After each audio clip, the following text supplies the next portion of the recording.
Welcome to Doctor's House Call. This is your chance to get in gear with Dr. Gear, a duly trained naturopathic medicine doctor and doctor of chiropractic, board certified in family medicine and minor surgery. Brought to you by Payson Health and Wellness Center at 801 East Highway 260 every Tuesday afternoon from 5 to 6, live on KMOG. You can call in now and speak to the doctor at 474-2427 with any questions, or after the show, call Dr. Gear during regular office hours, 474-7409. Well, good evening. Mike Farrell here with you, and good evening, Dr. Weyrich. Good evening. And we got several different topics to talk about tonight. But first of all, I want to mention that one of the great things about this show, I think, is the fact that you don't have to go to a doctor and make an appointment and sit down and talk to find out something, like maybe should you look further into whatever your problem is and what that particular problem is. That's why, we're coming right into your home, your car, or whatever with Doctor's House Call. So if you have a question about any kind of medical condition that you're suffering from, give us a call, 474-2427. Now, we're going to kind of go to a new format tonight. Doctor, you're going to talk about what's new in medicine. Yes. Medicare open enrollment. Yes, that's the topic for this evening. And vitamins D3 and K2, what's the truth, what's significant? Yeah, those are the Naturopathic Pearls segment. All right, and you and your spine, different treatment techniques. So these are some of the topics tonight. But if you have a question on something else or whatever, it's all right to call 474-2427, and we'll see if we can't help you out, at least point you in the right direction.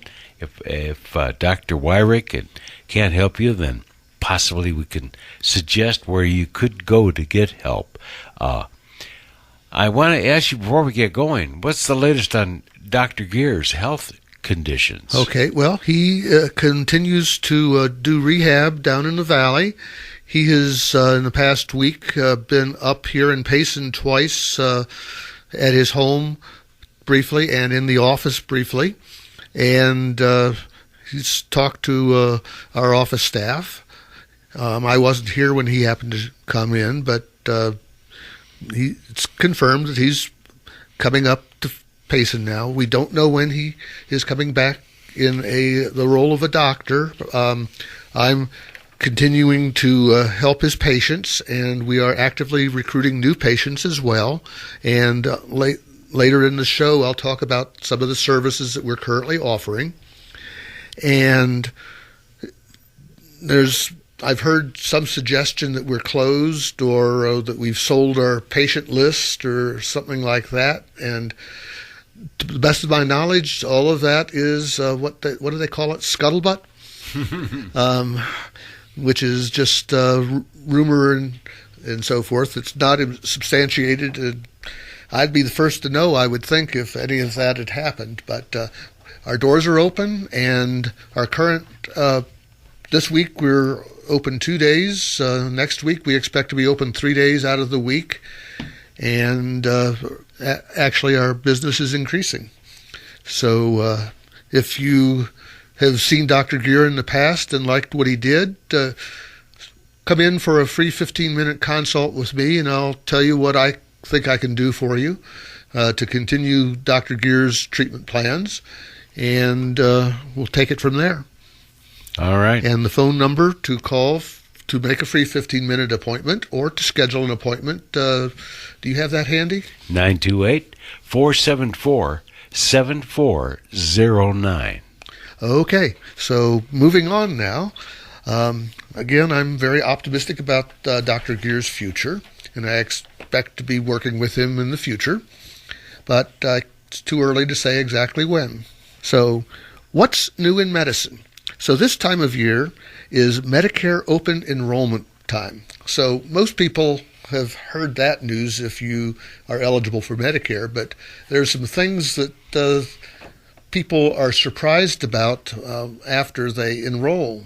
So I wanted to talk about the different options and how it affects your ability to get chiropractic treatment. So the original Medicare is Part A and Part B, and that costs about $148 a month taken out of your Social Security check automatically.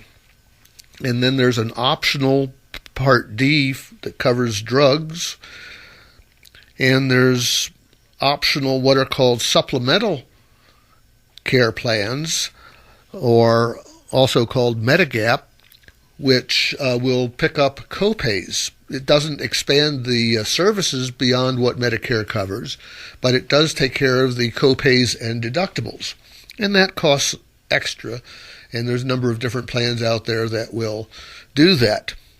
But what I wanted to really focus in on is something called Medicare Advantage plans. These are very, very different, and people are often surprised after signing up for them about some of the downsides. So basically, the Medicare Advantage plans are very similar to what used to be called HMOs, Health Maintenance Organizations, or Accountable Care Organizations. And in this case, basically, some third-party company buys from Medicare your account. They take the money that Medicare pays them, and then they are responsible for delivering all your care. And they do it according to their rules.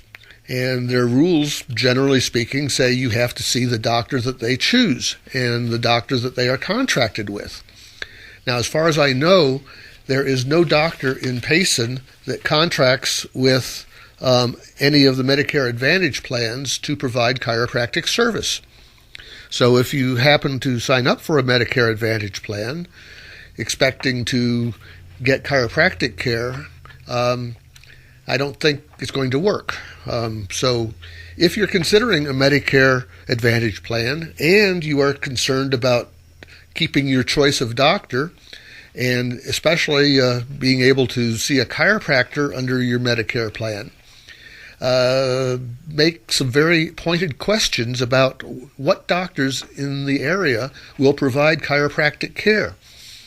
And if they give you a list where the closest doctor is in Mesa or something, it's probably not what you want. So be extra careful about making sure that the services you want are provided by providers in Payson if you have a Medicare Advantage plan. So that's just a word to the wise. And if you have any questions about that, please give us a call. I do need to say that while Dr. Gear is out of the office, I am unable to accept Medicare, but I do have a lower fee schedule than Dr. Gear. So if you're a Medicare patient that has liked our treatment in the past and you want to get in for treatment, give us a call and we'll work something out. Second segment, Naturopathic Pearls. So every week I'll talk about something that goes with naturopathic medicine, usually internal medicine. And tonight I'm going to talk about vitamins D3 and K2, which we've talked about a little bit in the past, but I wanted to go into a little bit more detail. And again, if you have any questions about this or any other topic, please give us a call at the radio station, which has a phone number for them to call in. Is Mike? 474-2427. Okay, that's 928 again. Mm-hmm. Okay, so D3, vitamin D3, is naturally occurring. It is found in some foods, but our body also makes it from exposure to sunlight. So the foods that are high in vitamin D3 are all animal products. Milk has D3 in it. Fish are a good source of vitamin D3. Eggs are a source of vitamin D3, but not so much vegetables. And vitamin D3 has many different functions in the body, but the two that I want to talk about most is D3, most people know, is very good for building strong bones because it helps the body to absorb calcium. But it also is very important for a healthy immune system. And it is generally believed by naturopaths in this country and many other practitioners throughout the world that vitamin D3 is very beneficial in dealing with respiratory viruses, both reducing the tendency to contract respiratory virus and reducing the severity of the disease if you happen to get a respiratory virus. This applies to many different respiratory viruses that have been studied, but because vitamin D3 is not a prescription drug, the research to prove that vitamin D3 is effective against any particular virus isn't out there. There's a lot of studies, and in some countries in Europe, if you come down with a respiratory virus, the standard treatment is to load you up with a huge dose of vitamin D3.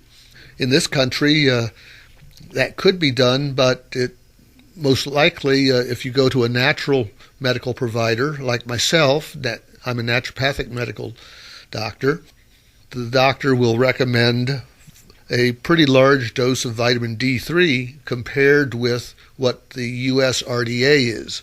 USRDA means recommended daily allowance. And that was established many years ago by our government, basically mostly studying military enlisted people who happened to be mostly male, and they were young and healthy, and the government was interested in what's the minimum nutrition we need to feed a soldier in order to prevent disease. And vitamin D3 deficiency, severe deficiency, causes rickets, bad bone structure. Well, that's the same as deficiency of vitamin C, correct? C is another similar deficiency, yes. But the government recommends 400 to 800 international units a day to prevent bone disease, including osteoporosis later in life. But it's been found that people respond much better, have much better immune system, well-balanced immune system, taking many thousands of units. And I'm not going to make any blanket recommendation over the radio because it does depend on the individual patient. But you need a lot more than 400 IU a day for a healthy immune system. I will say that. And there is a case that can be made that too much vitamin D3 is harmful, because if your body absorbs too much calcium, some of the calcium can go places that you don't want it to go. For example, it can help form gallstones or kidney stones, which you definitely don't want to have happen. So you want to make sure you're not getting too much vitamin D3. And also it can promote hardening of the arteries, or calcification of soft tissue is another way to put that. And so we have to be careful about our recommendations for vitamin D3, which is why I'm not just going to throw out a number on the air here and say, hey, this is what you should take. All I will say is you probably should be taking more than 400 IUs a day. But we don't have to guess.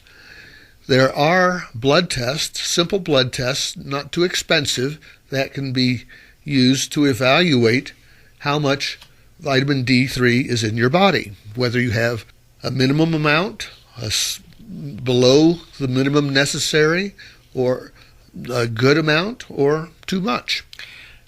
Are there food sources of vitamin D? Yes. Fish and eggs, milk, those are all food sources, but not so much plants. Plants don't make vitamin D3. Okay.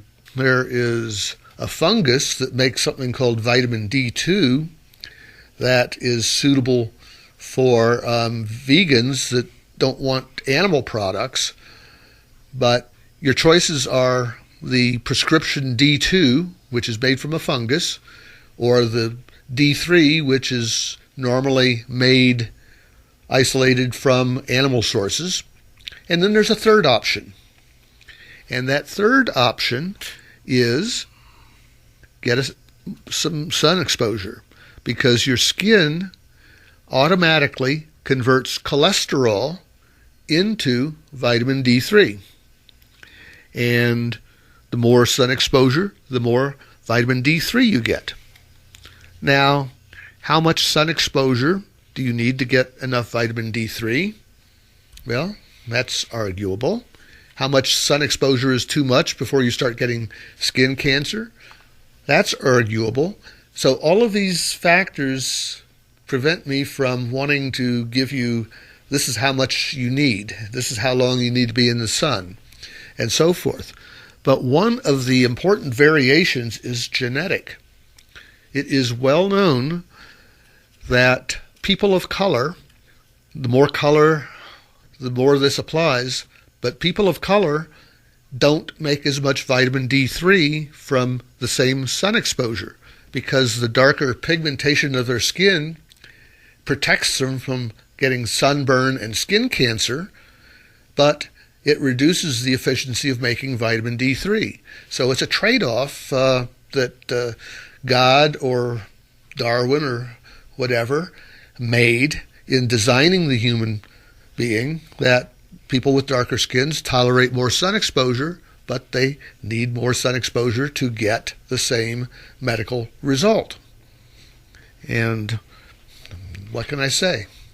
Well, when you put on sunscreen, you keep from getting the vitamin D, correct? That's correct. Any sunscreen that protects against, quote, sunburn, unquote, or protects against skin cancer, unquote, protects against you making vitamin D3. That makes it kind of tough.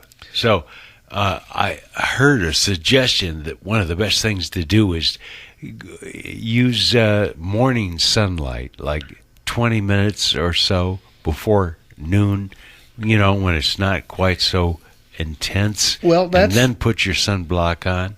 That's one suggestion.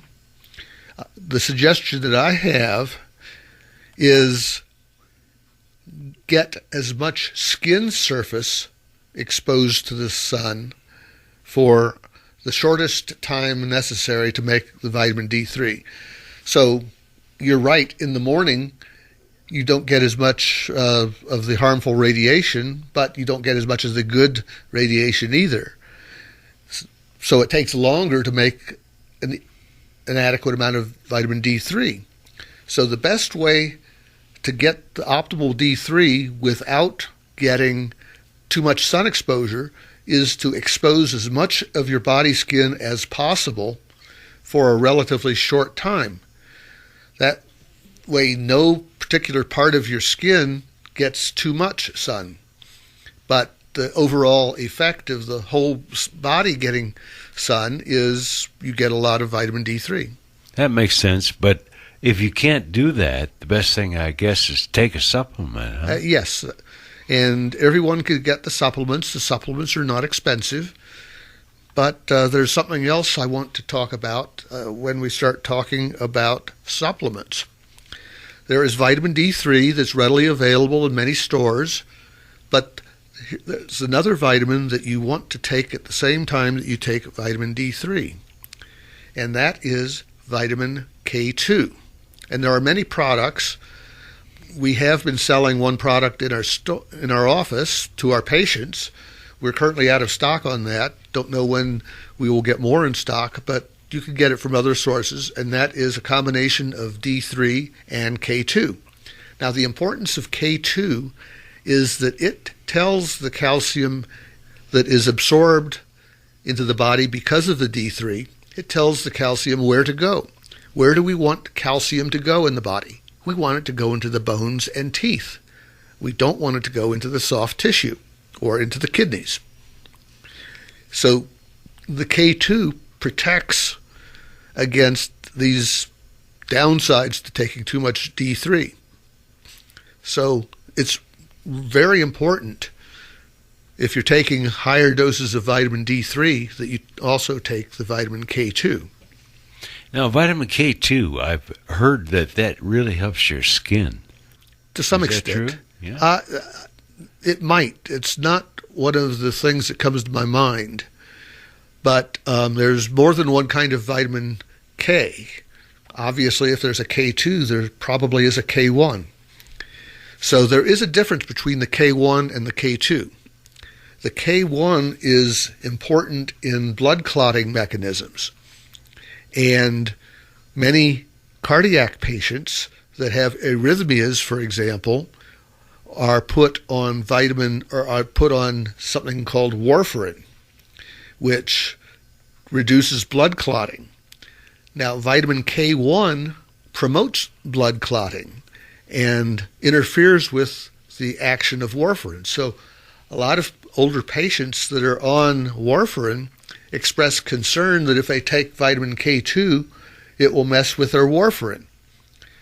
And most of the published evidence says this is not the case, that K2 does not have an effect on the blood clotting pathways the way K1 does. And even if there is a minor effect, since if you're taking warfarin, you are frequently taking or getting your blood drawn for a coagulation test, and the doctor will be making adjustments to your warfarin dose based on the clotting units that you have. Any small effect of taking K2 can be adjusted for, and once it's taken into account, then you can ignore it. But anyone taking warfarin needs to be advised they should take the same thing every day, and eat about the same thing every day, because the diet does affect how the warfarin works. So that's the main thing about D3 and K2. And I encourage you, if you have further concerns, questions about this, give our office a call, schedule a free 15-minute consult with me, and I'll be happy to talk to you one-on-one about how this all shakes out in your individual situation. But as I say, because there are so many different parameters, it would be unethical of me to give you advice with specific numbers over the radio.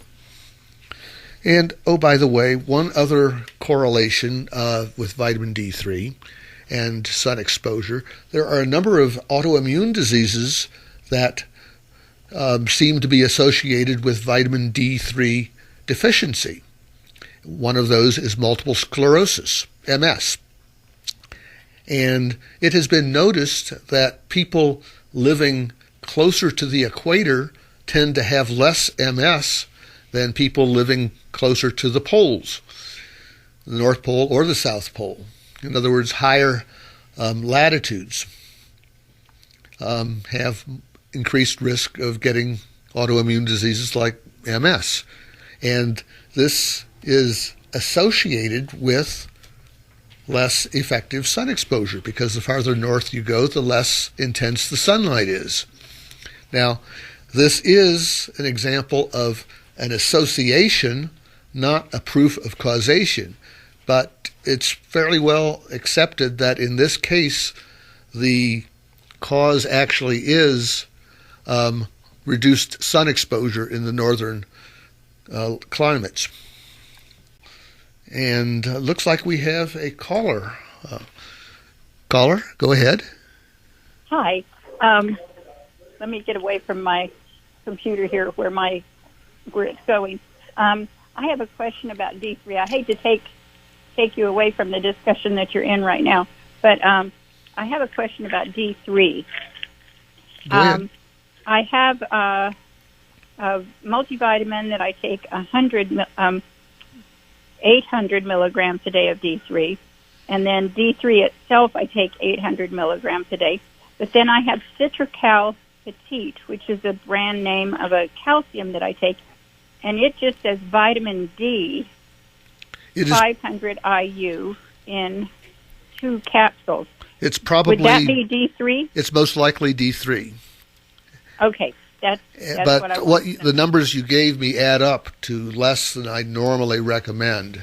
But again, without going into your specifics, I can't recommend a particular number, but it sounds like if you were to measure your vitamin D levels in your blood, you would most likely come up benefiting from more D3. Okay, well, I have 3,100 IUs of D3 every day, it looks like. Okay, so that's getting up into the region that might be advantageous, but I don't have a crystal ball. The blood test will tell us for sure what your status is and whether you need more or less than that. Okay, well, I will make sure that I ask my general practitioner when I go for my next wellness check, which is January. Okay, and be aware that the practitioner may use, conventional practitioner may use a very low cutoff point for being enough, like 30 units of vitamin D3 in the blood, whereas I recommend between 60 and 100 for the blood test. Okay, that's grab higher. My pen to write that down. Hang on just a second. I have to get away from the video, radio, the computer to be able to talk to you. Okay, what should my blood test say? Between 60 and 100 is what I recommend in most cases. But again, always the caveat, your mileage may vary. I can't tell you on the radio for sure what you need. That's okay. And my doctor knows that my brother is a naturopath chiropractor, and so he knows that I don't always do what he says. So, and that's fine. And he knows that that's fine because he knows I'm super healthy. Okay.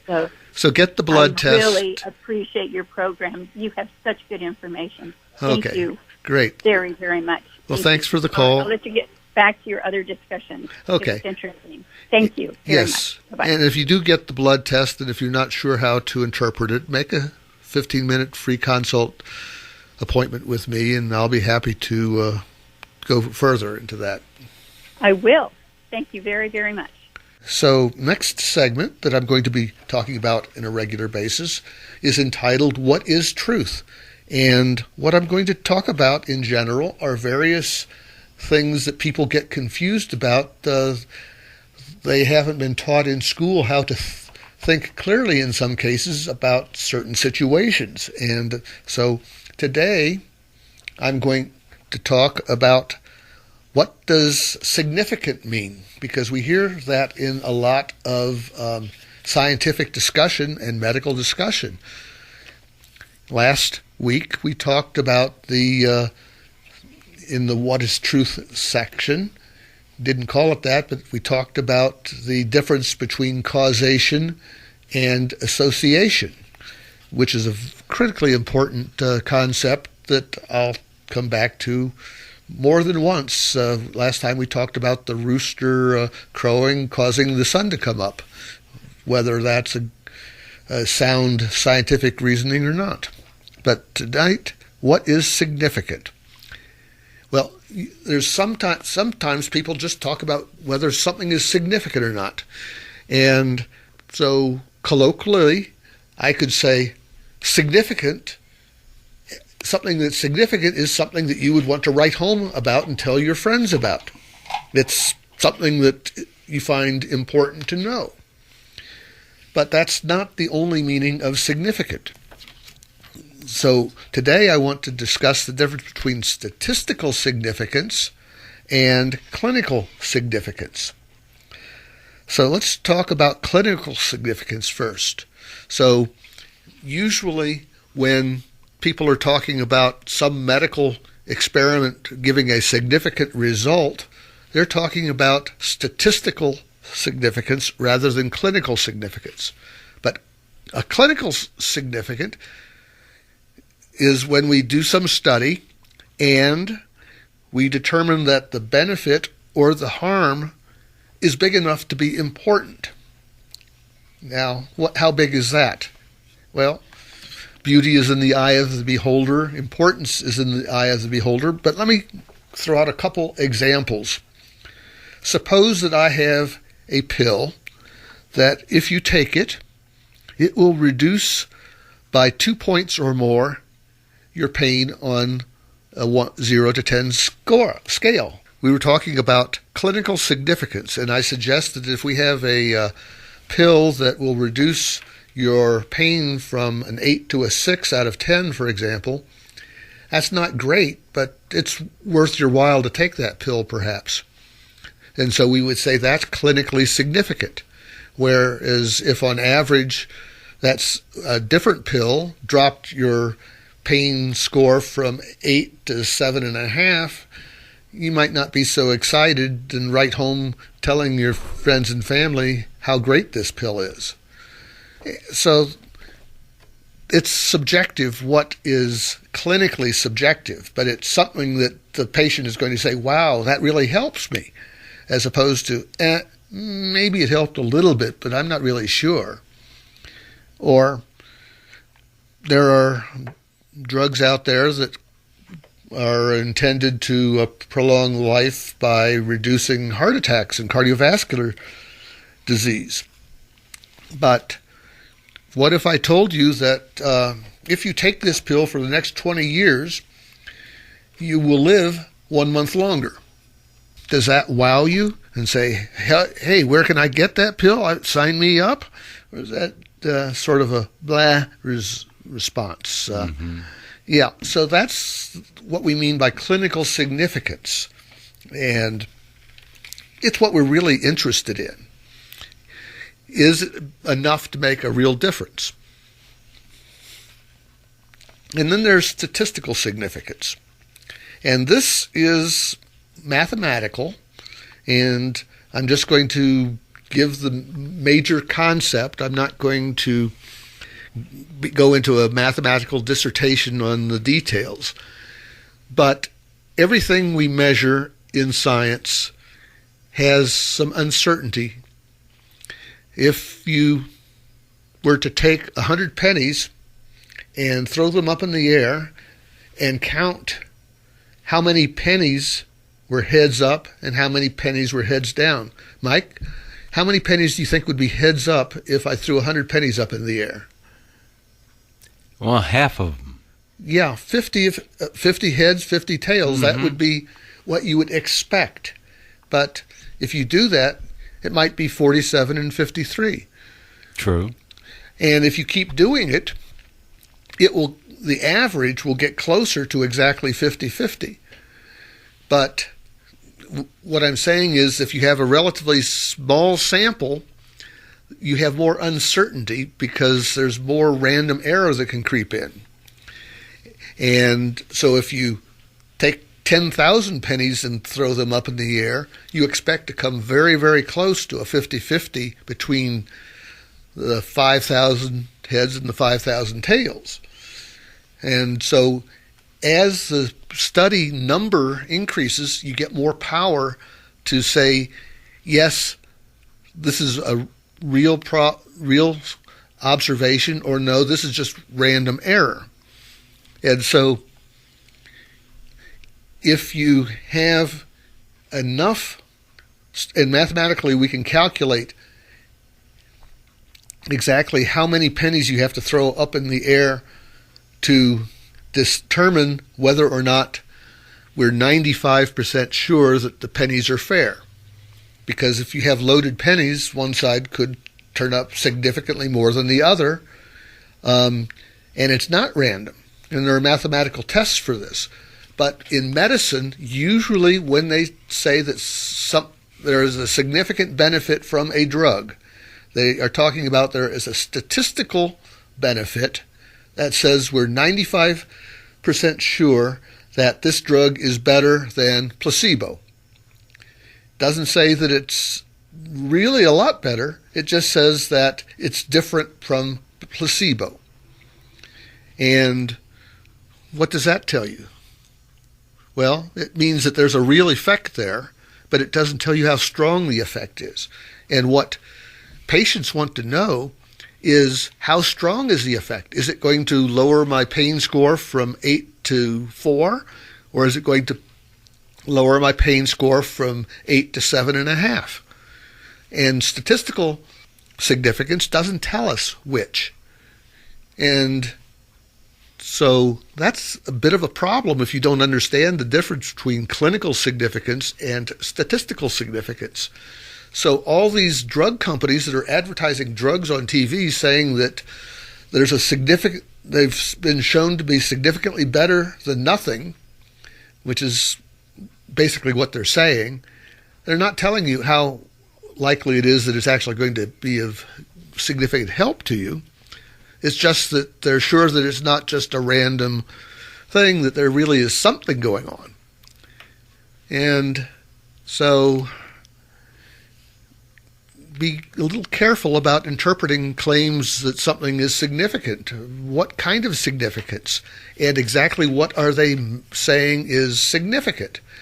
If they tell you, cross my heart, hope to die, I'm absolutely 95% sure that this drug will lower, on average, your pain score from 8 to 7.5, I'm not impressed.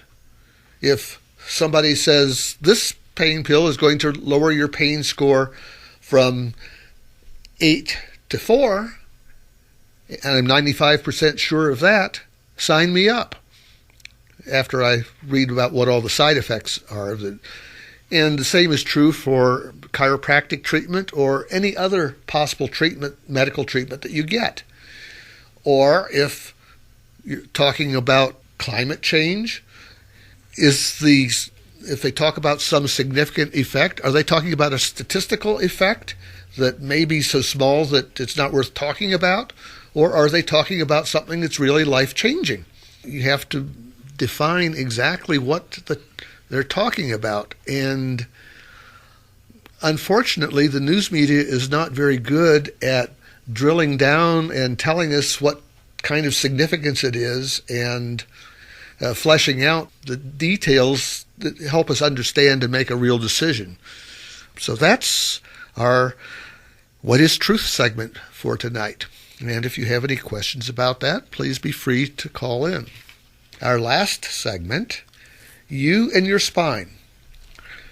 Tonight we're just going to talk about different treatment techniques that we use at Payson Health and Wellness Center, and talk about which of these Dr. Gear does, which of these both Dr. Gear and I do, and in some cases what I do that Dr. Gear doesn't do. So the first technique that we use for treating spine pain is the Activator Technique. And the Activator Technique was developed actually in Phoenix, Arizona, several decades ago by a doctor by the name of Alan Furr. And it's widely taught. Many chiropractors use it. I have also been trained by Dr. Furr, gone to his workshops on multiple times, and also been trained in school by a chiropractor who used the Activator treatment technique. And so I offer that to patients here at Payson Health and Wellness. And I particularly like to use this for the neck because it's very precise and not as scary perhaps as somebody taking your neck and doing some of the more aggressive maneuvers that I'll talk about in a minute.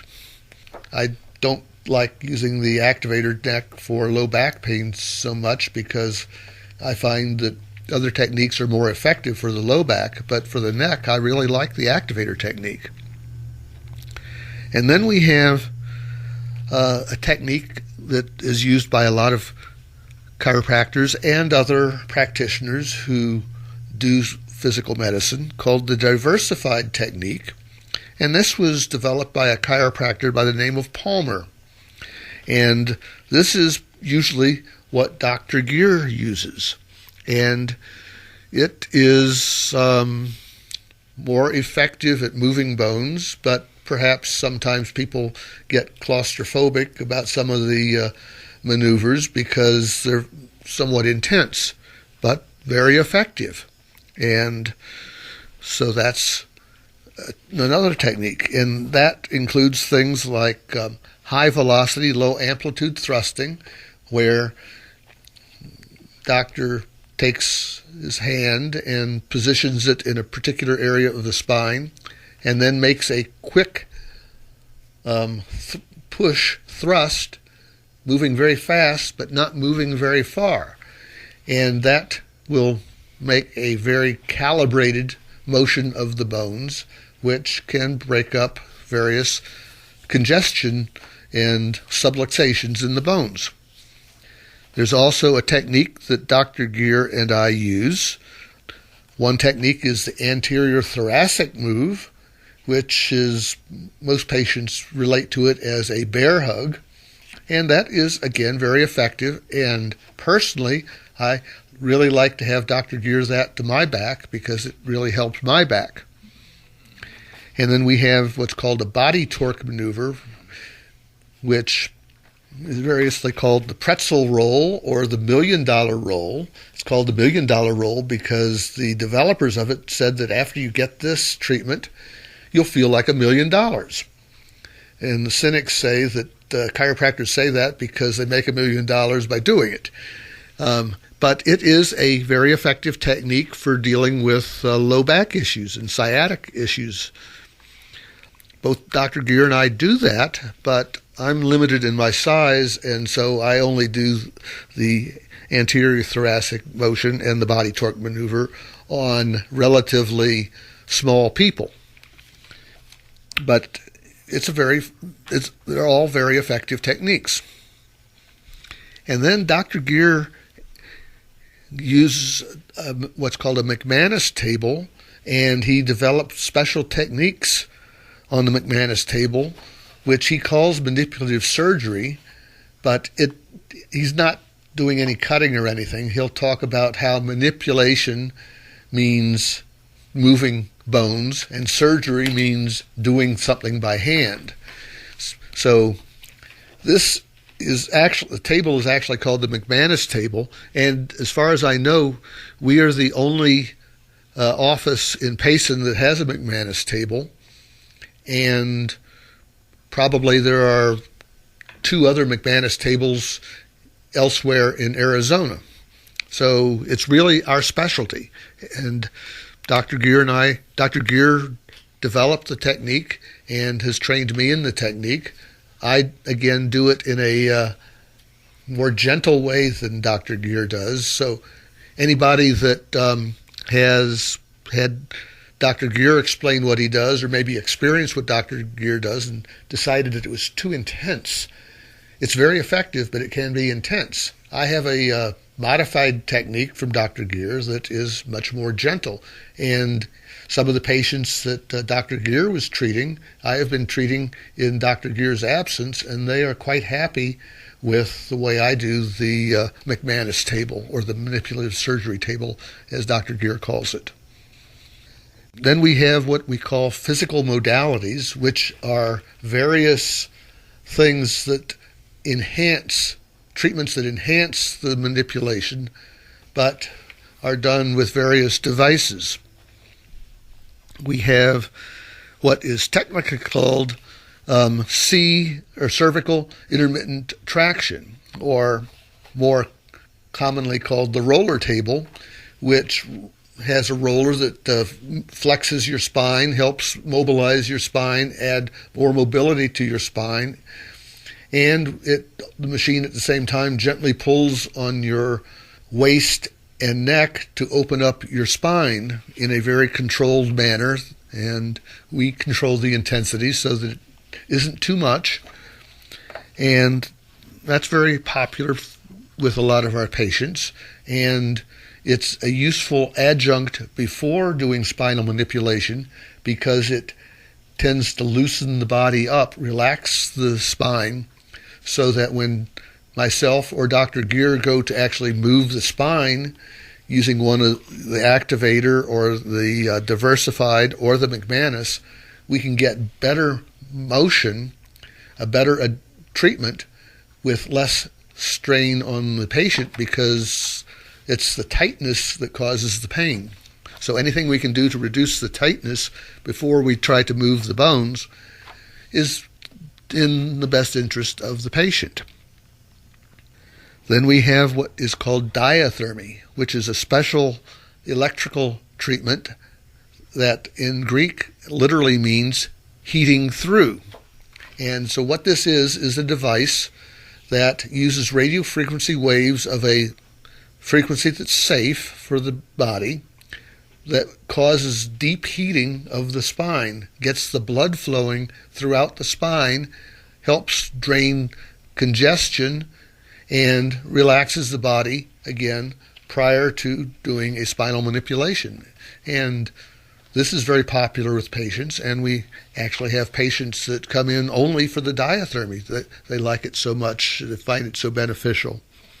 Another technique that we sometimes use is ultrasound, which is like a very high-frequency vibration that, again, helps move blood locally in an area and reduces congestion, softens things up so that we can get a better manipulation. And that is especially useful in the neck area, but we use it on all different parts of the body when indicated. Then we have a treatment called the G5, which is the name of a particular vibrating massage unit that is very popular. And again, the goal is to relax the muscles with a type of massage that reduces congestion, gets the blood flow moving, relaxes things so that we can get a better adjustment. I love that. As a matter of fact, I've had the G5 several times. It's not a vibrator, right? Well, yeah, technically speaking, it is an oscillator. Oscillator, so right. It's not a belt sander. Some people call it a belt sander, but it's like an oscillating sander. So if you have a sander that has a square pad or a round pad that just moves back and forth, an orbital sander it's sometimes called, that's what the G5 is like, except it has a soft plastic head, not a sandpaper head. But it has that kind of motion. Mm-hmm.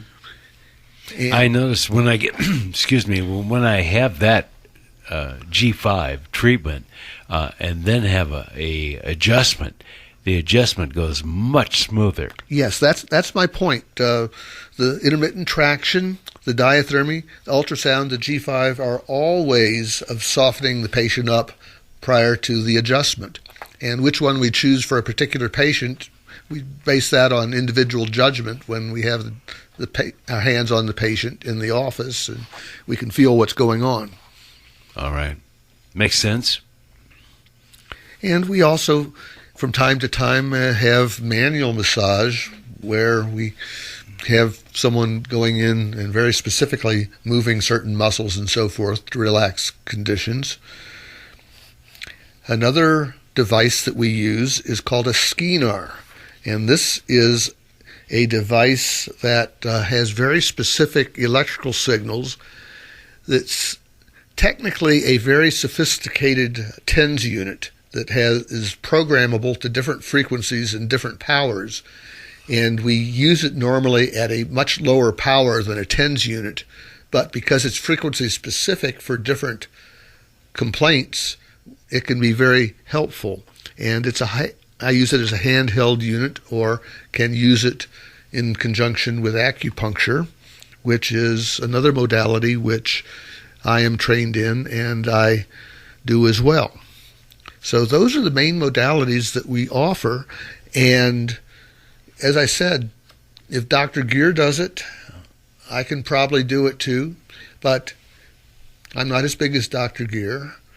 And so I'm willing to have you come in, free 15-minute consult. I'll do what my best approximation of what Dr. Gear does is, and if you like it, great. You'll pay for it. If you don't like it, I'll say, okay, sorry it didn't work out. Come back to see us when Dr. Gear's back in the office. So you have nothing to lose, really. I'm not going to hurt you because anything that I do, Dr. Gear does with greater gusto. But I'm not so wimpy that I don't get results. Unless if you're 300 pounds, probably I can do some things for you. And I have treated 300-pound patients, and they've gotten some benefit, but my abilities are more limited. So Dr. Weyrich, one of the things about the treatment at your Payson Wellness Center is that when you diagnose someone from their x-rays, or sometimes even, I know you and Dr. Gehr can tell just by the way a person stands or sits or whatever, and then by laying your hands on their back or whatever, you can pretty much tell where the pain is without even asking. Yes, Dr. Gehr really loves x-rays. I do x-rays as well and don't see quite as much as he sees, but I see the main features of the x-rays, and okay. I like to see x-rays. But that allows you to not only diagnose, but recommend the treatment. Right. In other words, you need to have some traction. You need to, do the G5. You need to have this, and then you need to be adjusted, for example. Well, the x-rays are going to tell me, first of all, whether it's safe to do a treatment. If I see a broken bone, or if I see that the top of the spine where it joins the head is unstable, I'm not going to want to do any treatment of your cervical spine if I see there's an instability there.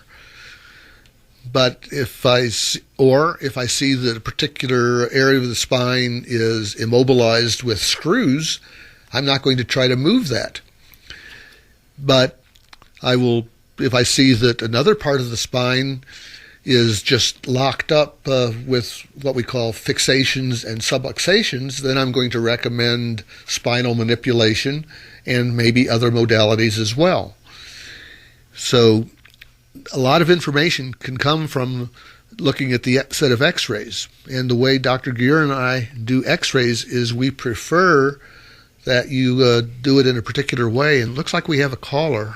Hi. I called in just a little while ago, but you said that if we have any more questions or comments to call in. So yes.